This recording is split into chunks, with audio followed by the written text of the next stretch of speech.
Guys, this is Giridhar here. I'm going to unbox the Lenovo A7000 here. The Lenovo A7000 was launched in India about a couple of weeks back, and it's been a hot seller since then. It's been two flash sales now, and still the demand for Lenovo A7000 hasn't come down. So I've got this device with me in my hand, and let me go and unbox it, and I'll also show you what's inside the device and I'll give you a brief overview of the device. And later on I'll also be doing a detailed review.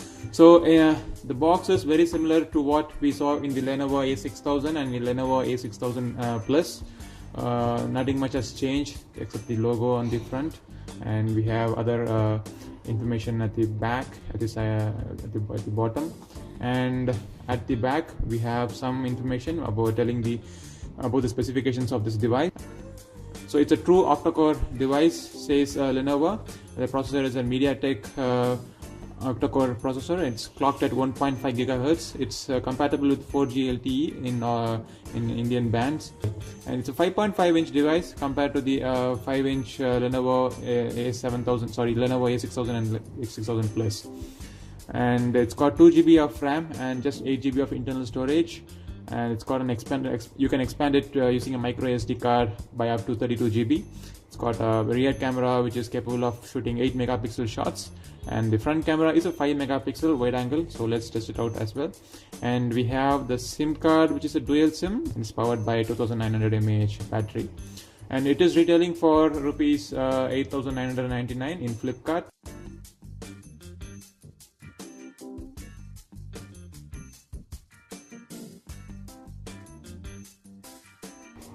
Okay, so inside the box we have this huge 5.5-inch device, Lenovo A7000, and also a complimentary screen guard, which is a trademark of all the Lenovo devices these days.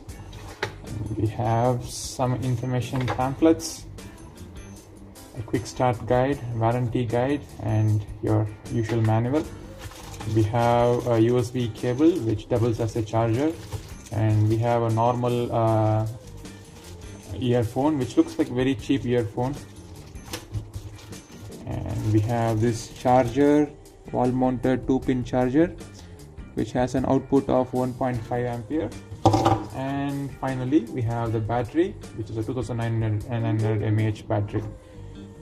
So that's it. The box looks very neat. I like the red color here.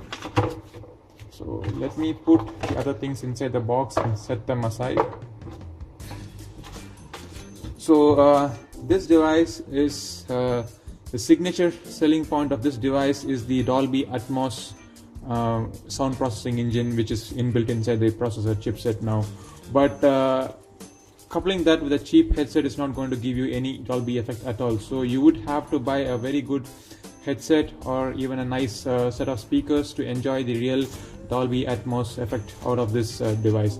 So I'm not going to test this device. I'm not going to test this headphone at all. It looks very cheap to me. In fact, I'm not even going to open it out of the box. So it's a good thing that Lenovo decided not to give any headset with their Lenovo A6000 Plus. So it doesn't make any sense at all. Anyway, user has to buy something from the third-party market, which serves the purpose of having a Dolby enabled device here.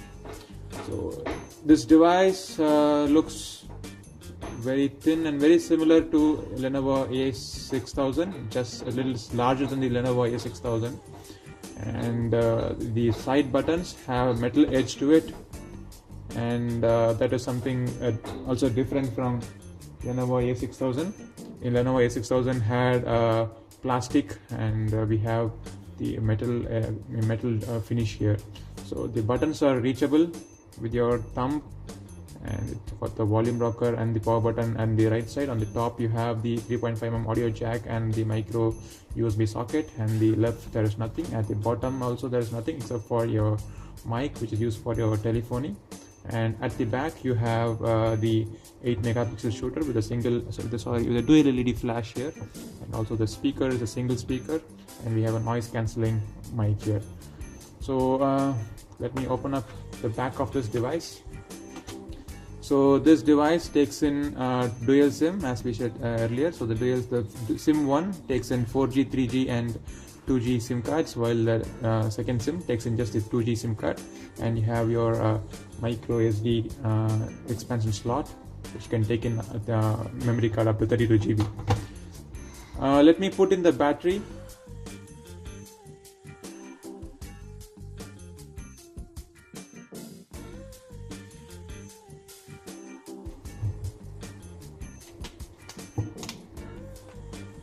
After we put the device after we put the battery back in the device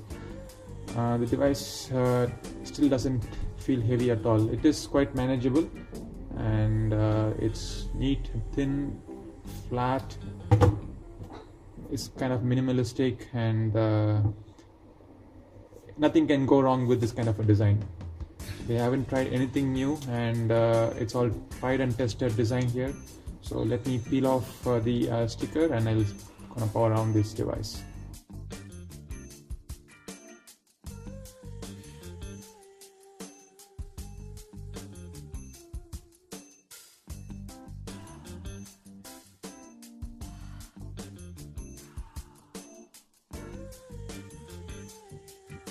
So it took a while, and finally the device has booted up, and for the first time. So the UI is very similar to what we saw in Lenovo A6000 and Lenovo A6000 Plus. It's not much different at all. The screen is also looks to be of same quality. It's a HD screen, and it looks pretty good, pretty much the same as what we saw in the earlier device. Let me shoot an image and see how the new Lenovo camera UI is performing. So the focusing is not very fast.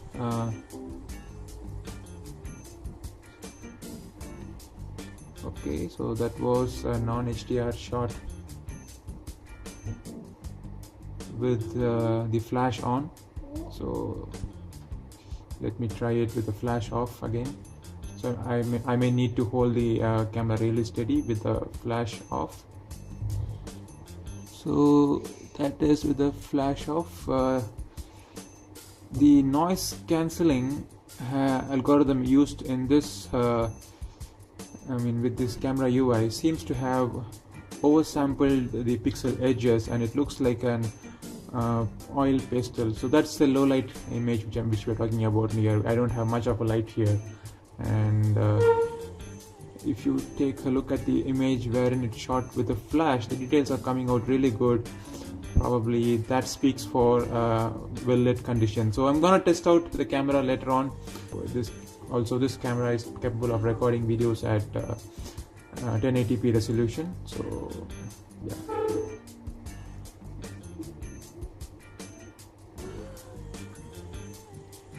And let me flip the switch and see how the front camera is.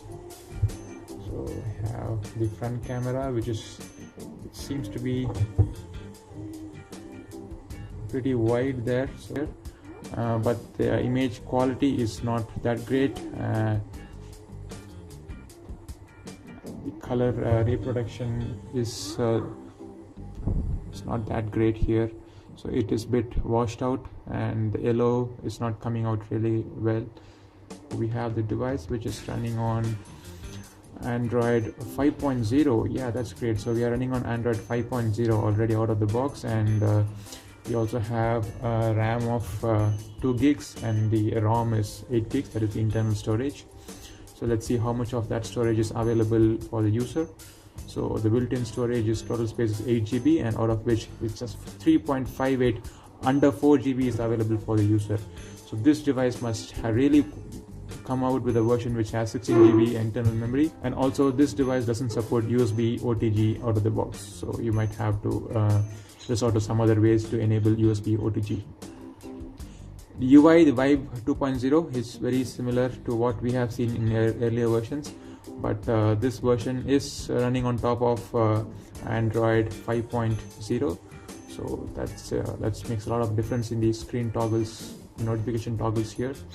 And also you can see that now it's a card layout for multitasking here, and you can see that out of 2 GB 960 MB is available when you don't have anything at all. Okay, so when I don't have any application running in the background. So I have around 1 GB available for the system. Okay. So that's it. That's about the device. So I'm going to be testing this device. This device is going to be my primary device for the next couple of weeks or so. So I'll be doing a lot of tests, like performance tests and also camera tests, and I'll update you my thoughts on this device. So stay tuned for my updates about the Lenovo A7000. This is Giridhar signing off.